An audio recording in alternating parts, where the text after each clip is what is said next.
Hello, hi. Today I want to talk about mindfulness, and I want to talk why many people are getting mindfulness wrong. So this is many years ago. I was talking to somebody who works for NHS. Actually, he works for sort of mental health part of NHS, and sort of surprisingly, he wasn't really into mindfulness, or he was almost skeptical about mindfulness. And probably that was the reason he was asked to test newly developed mindfulness app.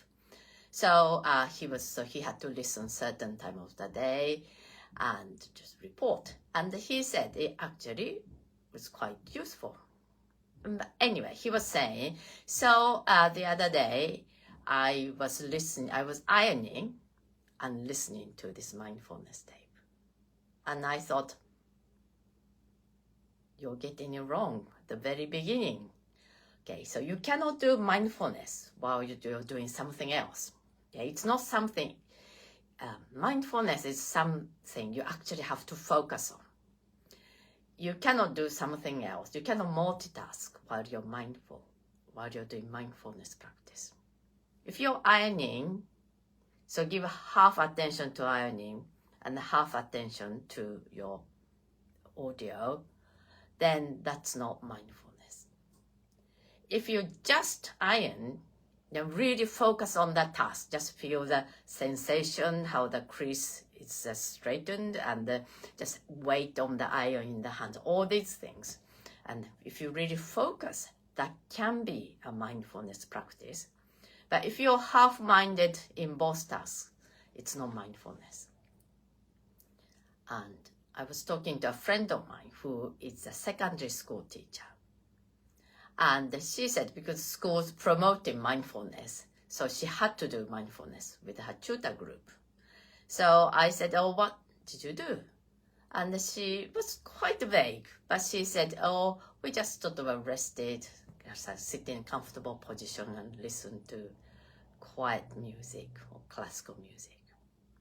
And then again, I thought, well, that's nice. It's calming, relaxing. But again, it's not mindfulness. If you just sit and relax, then you don't really go into mindfulness. You just relax. And probably most likely your mind just move from one thing to another.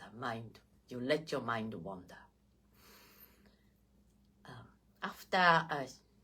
When I did the mindfulness session, somebody said, oh, she found mindfulness quite upsetting because she remembers lots of things. And again, I thought, well, that's because you're not doing it right. Didn't say. Because that's what happens if you sit and meditate, try to meditate. Then your mind wanders from one from the other. Not because you're sitting to meditate, but because that's what mind does. That's mind's default mode. It's very, very difficult not to think. Actually, impossible not to think. Almost impossible. Because the mind always stick on something, want to stick on one thing to the other, and move from one thought to the other. So if you're sitting, remembering upsetting things, regret, or maybe even happy things, if you're just remembering, then that's not even thinking, that's remembering. If you're worried about future, what things may or may not happen, or even being stressed, oh, after this I have to do this and this and this, how am I going to fit all of this? That's your imagining. You're not even thinking. We give too much importance to thinking. We think thinking is good. But most of the time, we are not intentionally thinking. We are just letting mind wander from one from the other. And most things we think we are thinking, we are not thinking. We are just remembering. Or we are just imagining. And that has an emotional consequence. because it could cause upset about the things which happened in the past, or stress about the things which may or may not happen in the past. You know, how many % of the things you worry about actually materialize? Most things don't materialize. We just worry. And when things happen, then we can deal with it. We just, we cause so much stress, unnecessary stress and distress, because we let our mind wander from one from the other.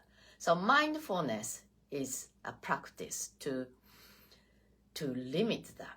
Okay? We cannot stop it, but we limit it. So what you do in mindfulness practice is you focus on one thing. So often it's breath. Some people use mantra. Some people use some sort of an anchor, so bodily anchor. So you focus on the sensation of the feet, sensation of the hand. And when you start thinking about things, often you don't even notice you're thinking because you're so used to it. That's your default mode. That's something you always do.